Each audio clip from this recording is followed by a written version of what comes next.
Yo, what's going on, my boy? Nasu here with a brand new video for you guys today, and welcome to my channel. Do all the things the algorithm likes, and today we're going to do a reaction video. Today we're going to react to the absolute state of unfinished AAA video games by Nasu over here on YouTube. This is a pre-recorded. This isn't live on Twitch streams. I'm actually thinking of no longer doing. I mean, I might here and there. I think for the most part, we might start doing more pre-recorded reactions for YouTube instead of doing it live on Twitch streams. We can actually focus more on gaming over on Twitch, but sometimes we might do some reactions over on Twitch, depending on if something happens during a live stream. But follow me on Twitch, link to me spots below. Let's go ahead and get into watching this video about the state of AAA games and how they're unfinished. We all know how like a lot of this shit's going on, where a lot of games are unfinished. A lot of games are coming out and they're barely working, but they still want you to pay $70 for them. So let's listen to this video from Nasu and go from there. Have you ever been playing a game and it just... perhaps it hits you with a bit of... maybe even a little...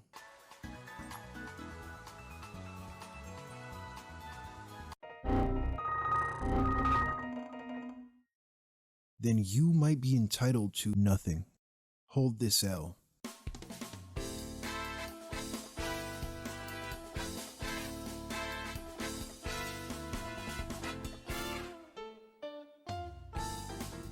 Video games have come a long way since the days of Pong and text-based adventure games. 9 console generations and over $1 trillion in revenue later, the games industry has grown bigger than both the film and music industries combined. More people are playing games than ever, and more games are being made. Everybody's grandma and grandpa knows what a Mario the Hedgehog is. We got companies like Netflix trying to start their own game studios. Hollywood won't stop making video game adaptations. With all the money pouring into the industry, greatly improved hardware and software, game studios are able to produce ambitious high-budget projects that never could have been made before. And with every gaming platform having an internet connection, they can continue to update their games to patch out any bugs after release. But despite all these advancements, it seems like we've been getting more and more games released with game-breaking bugs and missing content. Well, the thing is, these advancements are the exact reason why. Before the internet became a core facet of gaming, if a studio dropped an unfinished game, that game stayed unfinished. Loading screens taking an ungodly amount of time. Yeah, that's like one of the things about gaming. People kind of like, there's nostalgia and recency bias. For the most part, bugs and glitches aren't a new thing. They've been a part of gaming since the inception of gaming. But back in the day, like you're playing a game on the original Xbox or on the N64 or the NES or the Sega Genesis, Sega Saturn, etc., etc., etc. When you're playing games on those, if there's a bug in the game, it's just in the game. If there's a glitch in the game, it's just in a game. If there's any issues that you're experiencing in older video games, it's just tough love. You can't do shit about it. Like oh well, there's no updates coming out. There's no patches. It's not going to happen. You just stuck whatever it is. If your game that you're playing on your N64, it has a glitch that makes it like your play unplayable, you gotta start over. So that you at the end of the game or the beginning of the game, you would have to start over. So it's not like nowadays bugs and glitches are like a new thing. They've always been a thing in gaming, but just because we have this ability to record, because we have this ability to catalog these bugs and issues and glitches, and how easy, I won't say easy, but the fact that they can readily fix them is more spoken of than it was back in the day. We didn't talk about bugs and glitches when I was growing up. Comfortable, you got a lot of waiting ahead of you. Fighting game has a single character that's better than every other fighter and completely breaks the game's balance. I hope you like mirror matchups. If a game launched in a poor state, that became the game's legacy, and there's no better example than Sonic 06. At Skill, innovation has always powered us.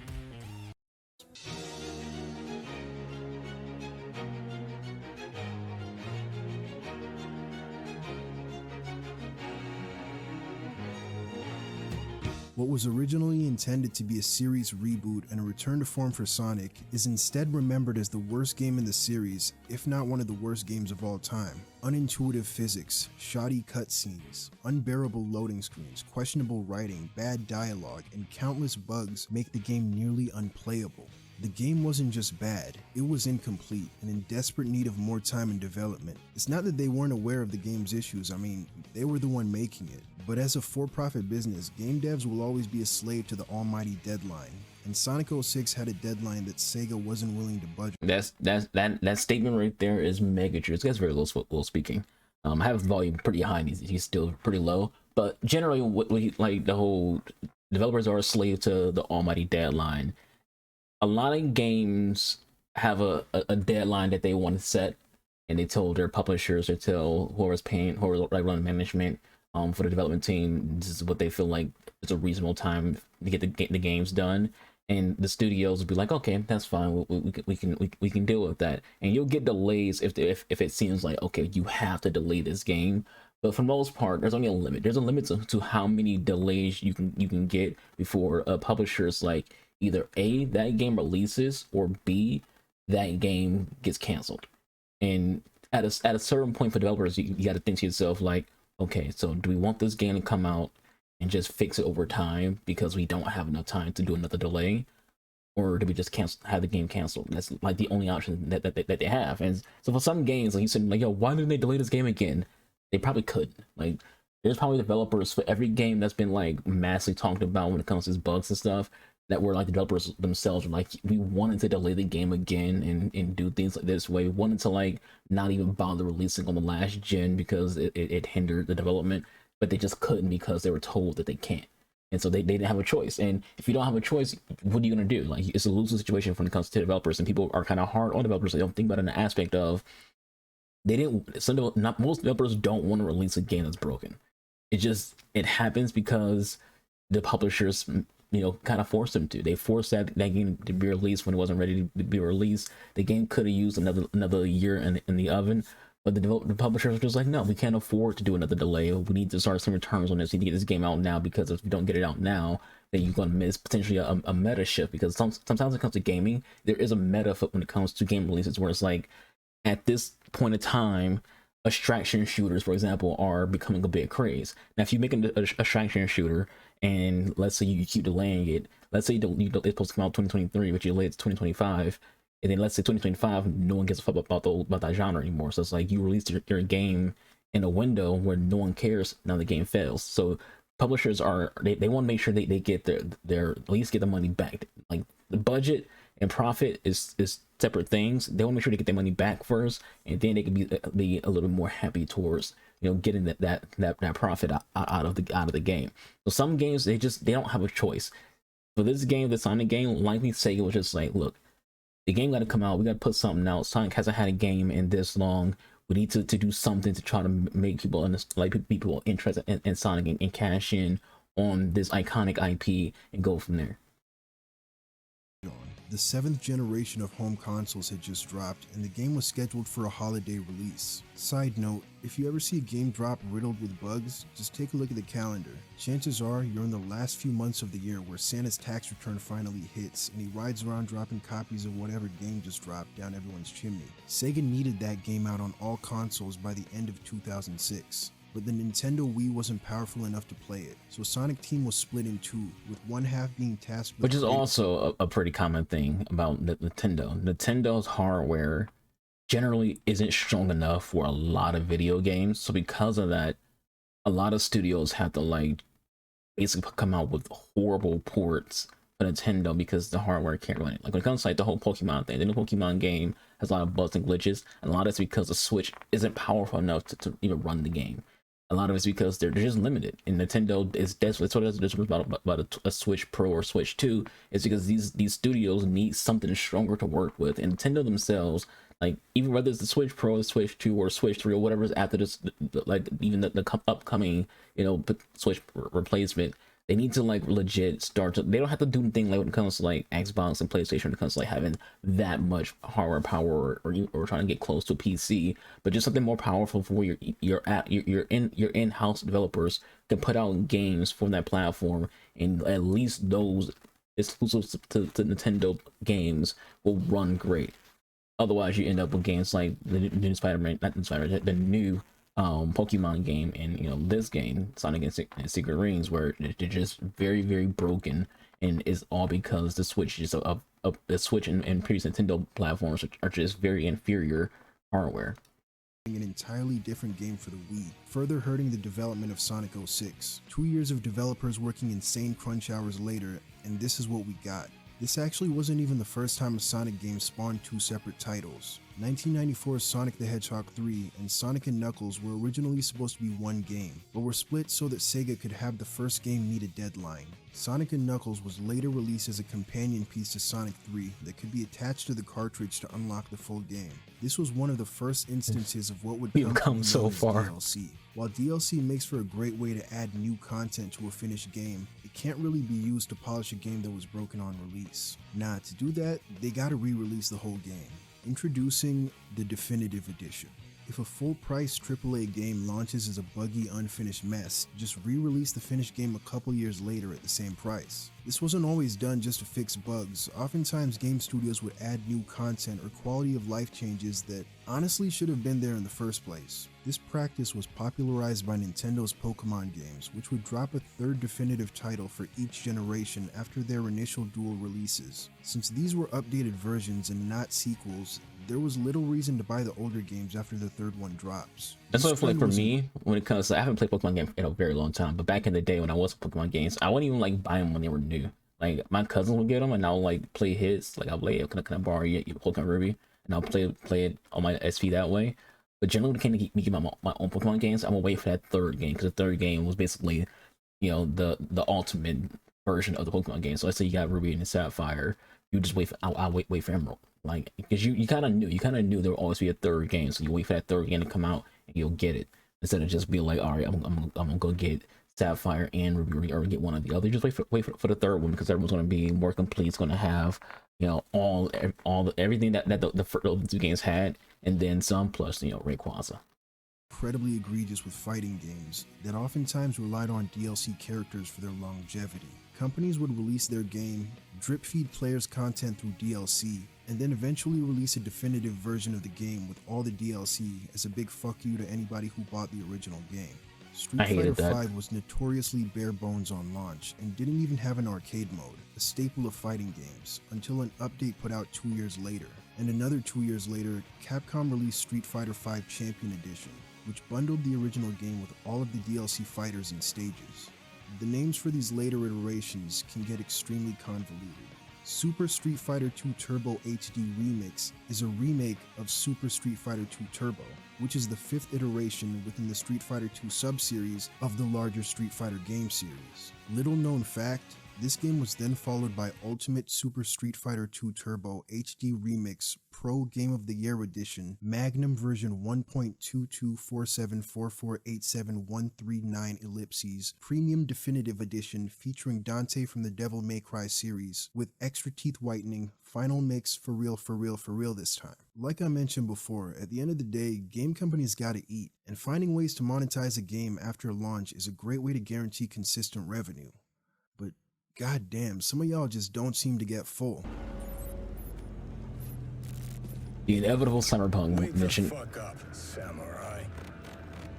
We have false promises to make.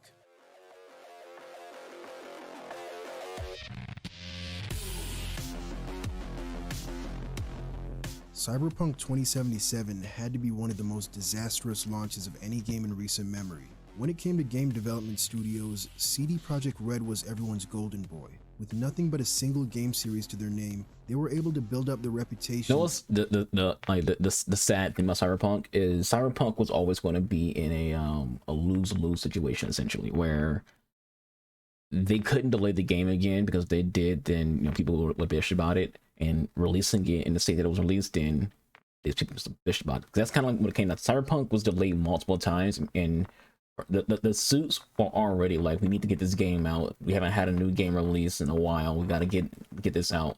And then at the same time, people were complaining about the delays. I remember I seen all social media, people were bitching and moaning about the constant delays that Cyberpunk was getting. And so when you're the studio, you're kind of like, we're damned if we do, we damned if we don't. We kind of don't have a fucking choice. I think ultimately though, Cyberpunk probably would have been a better launch if they just left the last two platforms in the dust.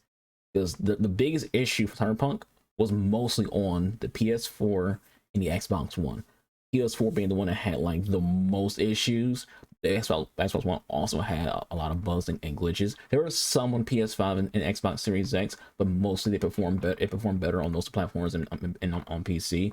But the catastrophic bugs and glitches were on the last generation of consoles, and it just kind of just tells you they should just left that alone. If they didn't design a game for last gen, they probably would have had more time to just iron out bugs and make sure the game works and things like that. Because when you make games for, you know, an older architecture of game platforms, you have to like do so much extra like cutting down on the core mechanics of the game, and that breaks things. So it kind of just hurt them, and that's why more and more games are starting to like ditch you know, the last gen systems and propel themselves to the forefront of the industry.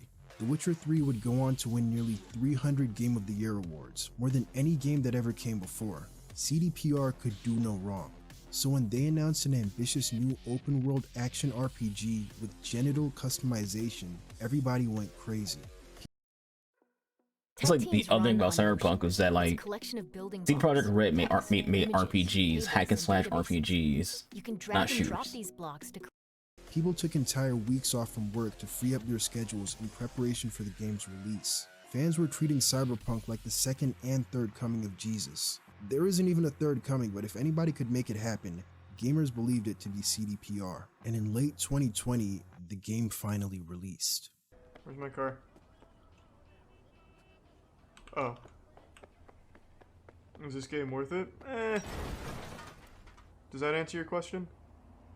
Half of the promised features never made it to the final release. The other half made it and barely functioned. The game was unplayable on last-gen consoles, and on PC, you need 5 NVIDIA 3090s cooled by jet turbines to eke out a stable 30 FPS. Fans were furious. The backlash was so bad that Microsoft and Sony were forced to give out refunds, with Sony removing the game from their store entirely. 2 years, some class action lawsuits, and several roadmaps later, and the game is in a pretty stable state.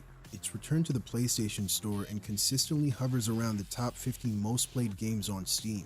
Like No Man's Sky before it, Cyberpunk managed to redeem itself and regain the trust of players. Just because it's actually a good game, which is broken as hell. Story.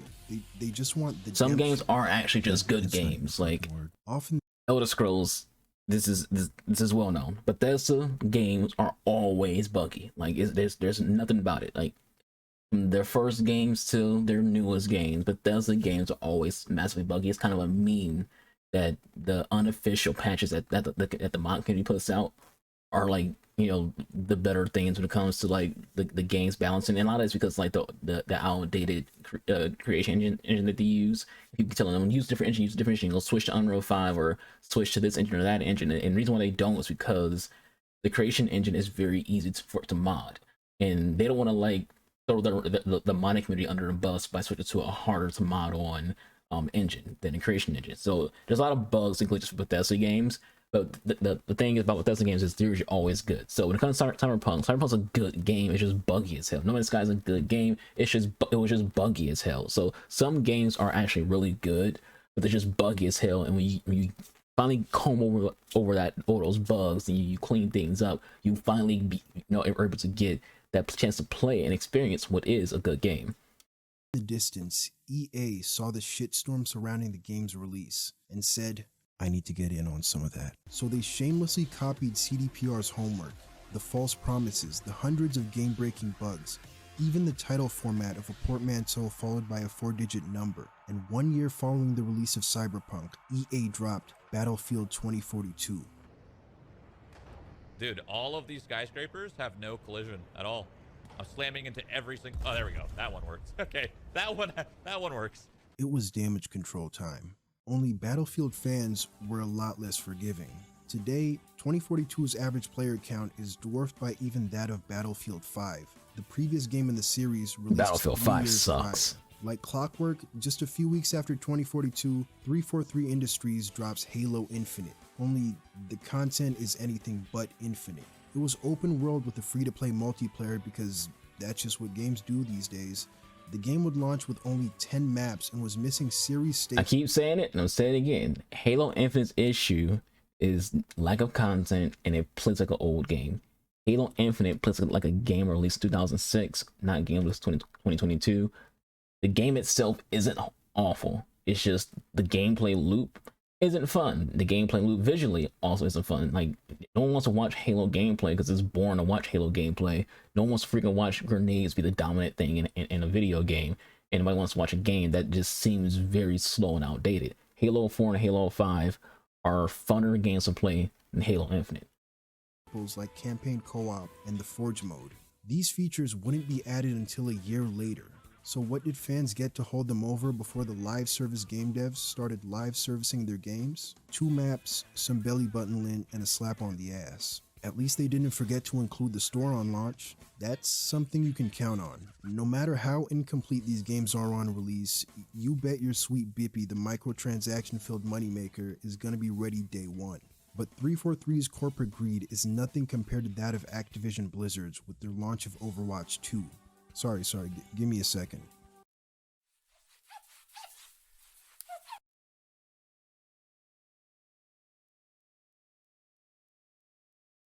There we go. I never played Overwatch 1. Competitive I hero have. shooter just And I wasn't also play something Overwatch that 2. They're the appealed same to game. me. Aside from They just a shouldn't even handful call of it 2. titles, I don't play a lot of multiplayer games. But when I heard that Overwatch 2 was going to have a brand new PvE story mode, that piqued my interest, so I downloaded it and... oh, it's not in the game yet. Okay, well, the game is free to play, so I might as well give it a shot. Funny, this looks a lot like Overwatch 1. You know, I'm a bit of a weeb, so I want to try that new hero Kiriko. I wonder how I unlock her. Oh, it's one of these. See this right now? He is definitely a fucking weeb. You know how I can tell he's a weeb? The way he pronounced her name. So for those, has nothing to do with video games, but for those who don't know, in Japanese pronunciation, the R is kind of pronounced with like a D sound, not entirely like a hard D, like a soft D. So let's take Naruto, for example. Notice how I just said his name. It's not Naruto or Naruto, it's Naruto. You pronounce that R kind of like a little D sound. But him, a lot of people just call her Kiriko. He called her Kiriko. So he's pronouncing the R in the name with the same kind of pronunciation that they would have in Japan, essentially. That's how I know he's a weeb or an anime fan, because he knows how to pronounce the fucking R in names.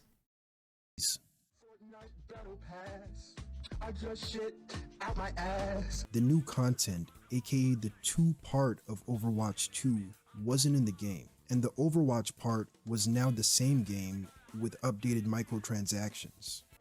Daily playtests and feedback have given us confidence that we're creating something you're going to love. At the same time, we want to get the game in your hands soon. Nah, you mean you want to start lining your pockets soon. Overwatch 2 isn't a sequel. It's a monetization overhaul patch. Basically. Come to TurboTax and don't do your taxes. They promise you new content, announce that the new content is postponed indefinitely, then release the game without the content under the guise of early access. Early access to what? The fucking cosmetic store? Studios release unfinished games simply because they can. The option to patch it later is always there, so there's really no incentive to stop them from putting out a work in progress to start profiting as early as possible. They could easily just delay the game and only drop it when every feature is complete. I have no problem waiting for a game I want to play. Your favorite game gets delayed, you go and complain in a Reddit thread. I see game delays and I get bricked up. We're not the same. But more development. Yo, my brother. That's how I am. When I hear games get delayed, I don't like lose my shit. I see people all the time on Twitter and Facebook and in like game discourse and whatnot, or Reddit, and they'll lose their shit if a game gets delayed, like, oh, blah blah blah blah, or they're like the game's never gonna come out and things like that. And it's like, I look at delays in one way. They're trying to make the game run better. They're trying to make the game good. They're trying to make sure the game doesn't come out like Elder Scrolls Skyrim at launch, or like Fallout 76 at launch, or like Cyberpunk at launch. They're trying to make sure the game at least is in working condition and good enough for the masses to play. I'll take delays.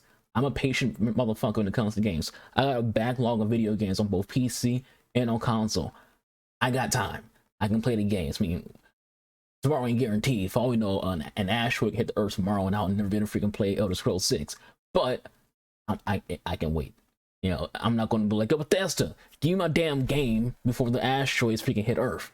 Like, I got the patience. If the world ain't ending, let's go. Like, I can wait. Make that game good. Make that game what it needs to be, so I can enjoy it and have a great time. And let's do this shit. Time doesn't necessarily mean better games. Final Fantasy 15 spent 10 years in the oven and still somehow came out half-baked. Not even everyone's beloved Elden Ring was safe. It was delayed but still saw a ton of issues on launch. The game was riddled with performance issues on PC, and you could start most quest lines, but once you reach the latter half of the game, all of the NPCs collectively went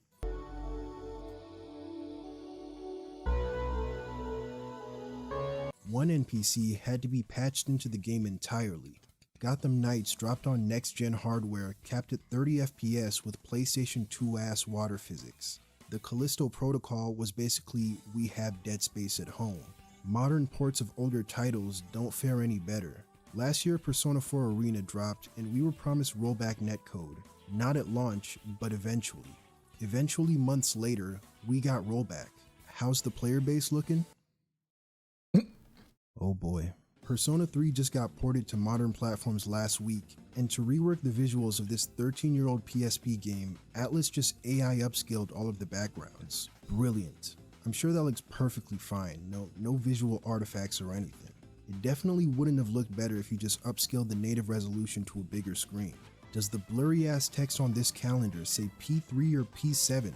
Find out next time on an episode of Dragon Ball Z. Every piece of game audio, from the dialogue to the music, has been compressed so many times it sounds like a walkie-talkie recorded another walkie-talkie that was playing a recording of another walkie-talkie that recorded a PSP playing the original game. It just sounds lazy. While buried 20 feet underwater. It sounds like Atlas is a lazy development studio.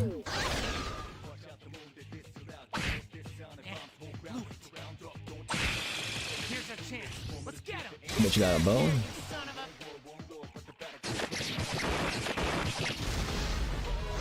Kind of like a Manchu bow.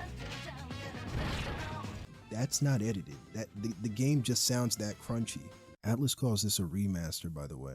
During the 2022 Game Awards, before everyone's favorite game developer came through and swept the show, Bill Clinton. Square Enix announced that they'll be releasing a demo for their new next-gen title, Forspoken, for the PS5. We all saw this coming. I'd been eyeing the game for a while, so I The mention downloaded of the demo Forspoken. and gave it a shot. Most people complained about the corny-ass dialogue, but that didn't bother me. I didn't exactly have big expectations for the writing of a game with an isekai premise. And if we're being honest, Square Enix has never really been known for their dialogue. Say, fellas. True. Did somebody mention the door to darkness? Oh my god, bro. Oh, hell no, man. What the fuck, man?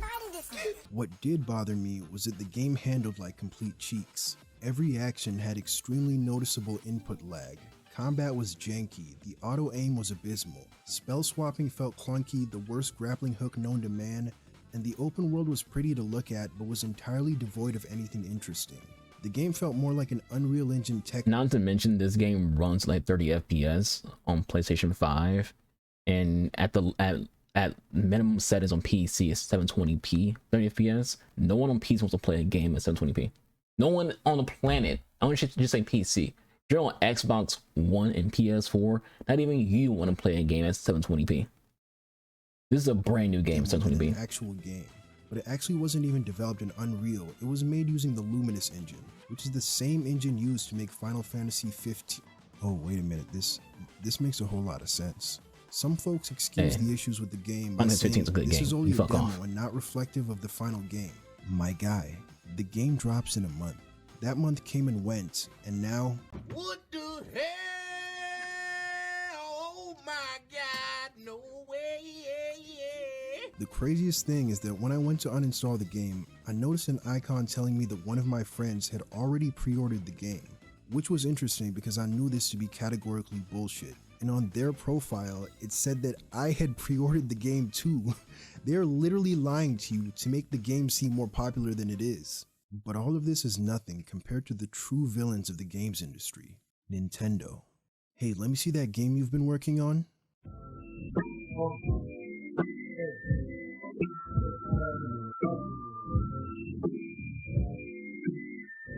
Perfection. Release that shit, nigga. This is a real quote by Shigeru Miyamoto. But I'm not talking about Nintendo. That's gotta wait until the next video. That's right, this video is in early access. The Nintendo content isn't dropping until Season 2. Here's the roadmap. Follow my socials for live service updates and subscribe to secure your Season 1 Battle Pass.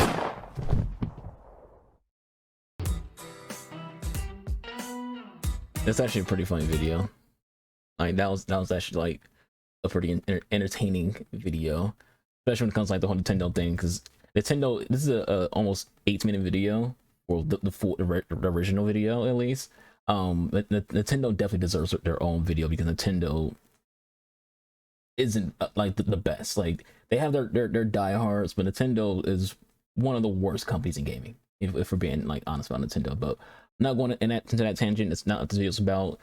Give Nasu a subscribe and like the original video. Watch the original video, and every one of my reaction videos always in this box below, right above my Twitch link. So it's the first thing you'll see in this box below is, you know, the introduction to the video and then the original video link. So give him a like, give him a subscribe, and do all things algorithm likes for me and for him. And I'll catch you out in the next video. Y'all stay safe, treat yourselves. Gosh, my English is just butchered right there. I'll be waiting with somebody here. Deuces.